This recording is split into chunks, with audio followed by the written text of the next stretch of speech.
She banged on my door like she owned the place, yelling loud enough for the whole street to hear. "You either sign the HOA papers today or you're out." I opened the door calm, no smile on my face, just holding a mug of coffee.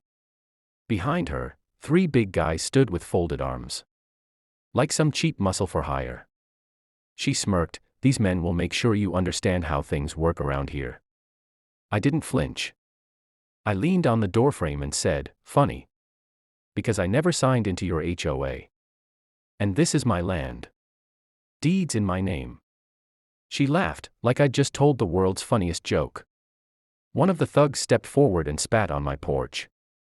"Lady says you sign, you sign. Don't make us push it." Inside, my German shepherd started barking like thunder, claws scratching the hardwood, ready to tear through anyone who tried to cross the threshold. The thugs exchanged looks but tried to play it cool. I set my coffee down slow, reached behind the door, and let the barrel of my shotgun rest on the frame where they could all see it. Karen's fake confidence cracked for just a second. But she puffed up again and shouted, "I'll call the cops. You'll be arrested for threatening us." I took one step forward, dogs still going wild behind me, and said in a low steady voice, "Call whoever you want. But you better make sure they're real cops this time." Her face froze like I had just pulled her dirty little secret into the daylight. The thugs? They weren't so brave anymore. And just when the street went dead quiet, red and blue lights lit up the corner. A squad car rolled up fast. Karen smirked again and whispered, "You're finished."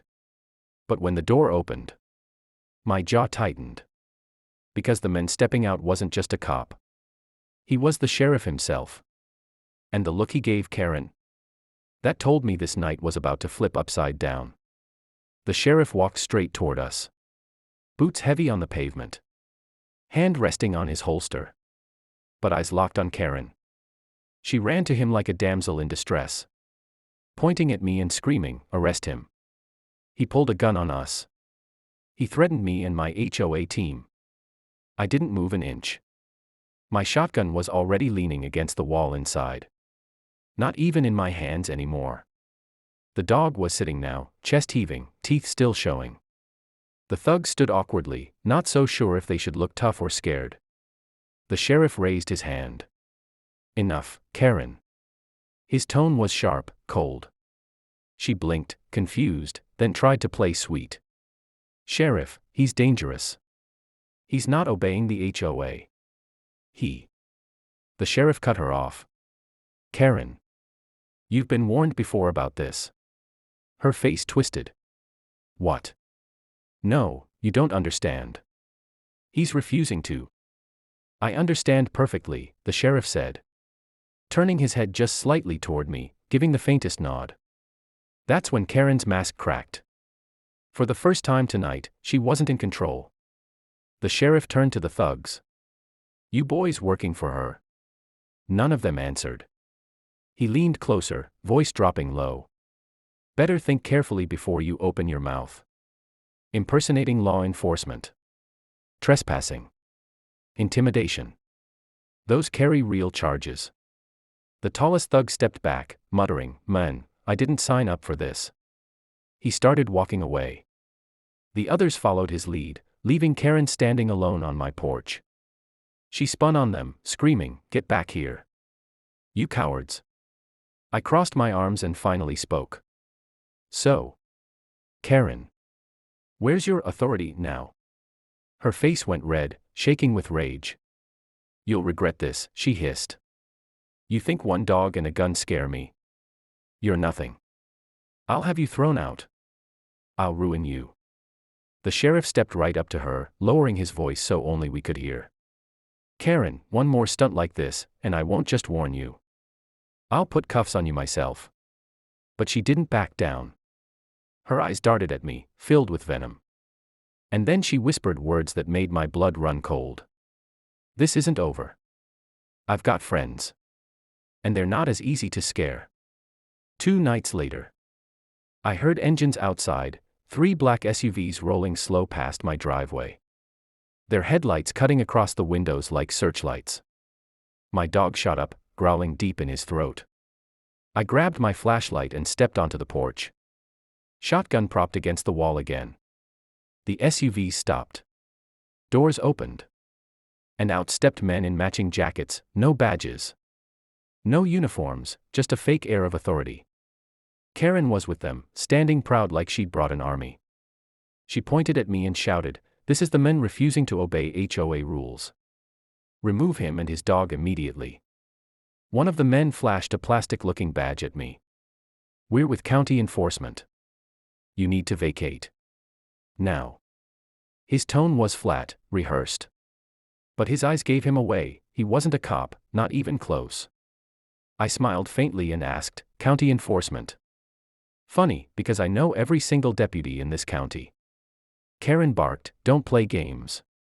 He's a troublemaker. Arrest him already." The man took a step closer. Hand reaching inside his jacket like he had something there. My German shepherd lunged against the leash, teeth snapping inches from his leg. The guy froze. Karen screamed, "Control that beast." I raised my flashlight higher, angling it just right to catch the edge of his badge. Then I laughed, loud and sharp. "Plastic. Straight off Amazon. You boys didn't even try." The men shifted uncomfortably. One of them muttered, "Maybe we should go." But Karen shoved him. "No. Do your job."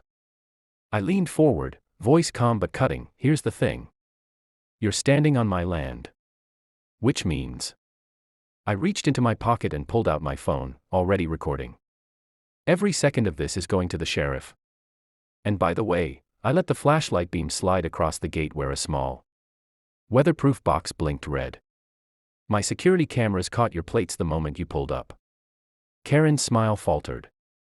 The fake enforcers hesitated, looking at each other. One whispered, "He's not bluffing." And then I dropped the real twist. "You boys know who trained me. The sheriff himself. And I still carry the certification he signed." Their faces drained of color. Karen, though, wasn't done. She snarled, "He's lying. He's bluffing." But before anyone could move, headlights cut through the street again.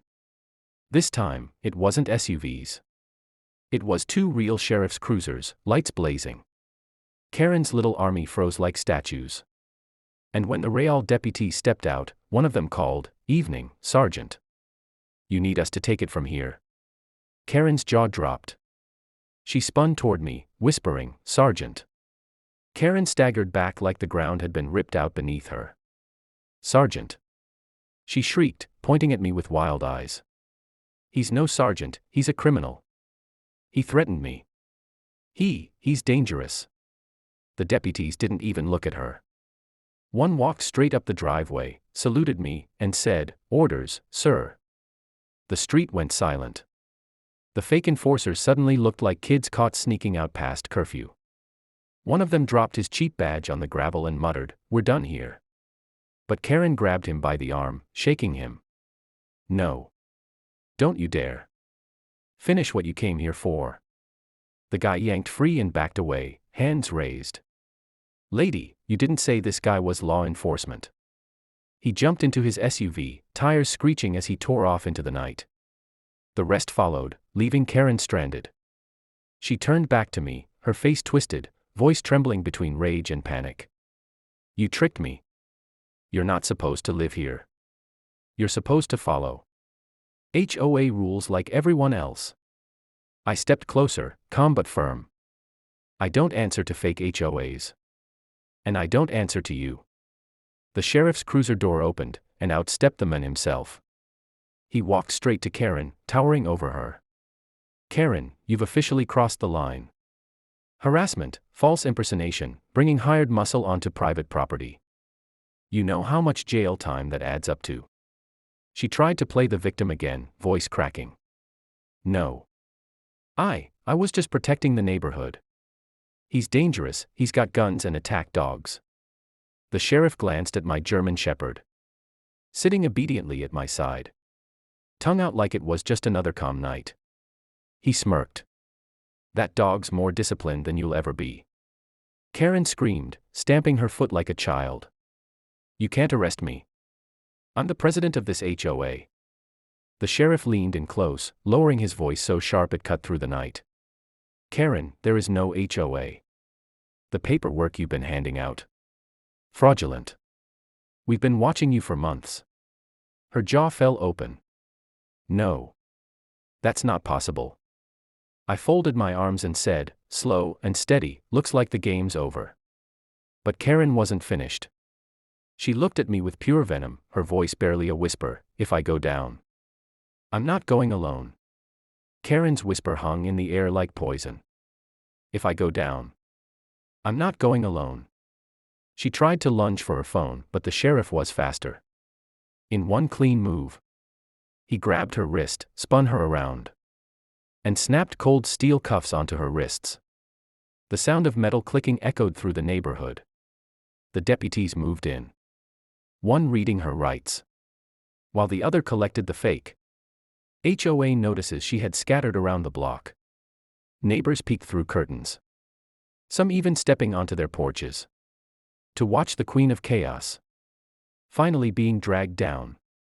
Karen thrashed, shouting, "This isn't over. You'll regret this. I have friends in the county office. I have power." The sheriff chuckled darkly. Then your friends can come visit you in county jail. Fraud, impersonating law enforcement, harassment. I'll make sure your file lands on the DA's desk first thing in the morning. She screamed until the cruiser door slammed shut, muffling her rage. For the first time in weeks, the street was quiet.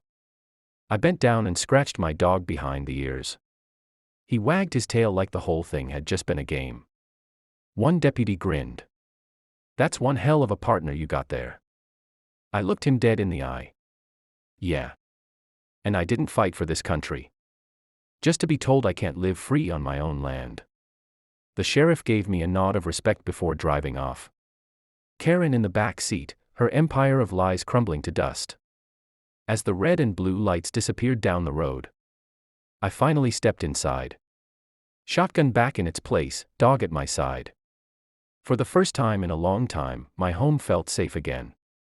And safe was enough. Because freedom had been defended.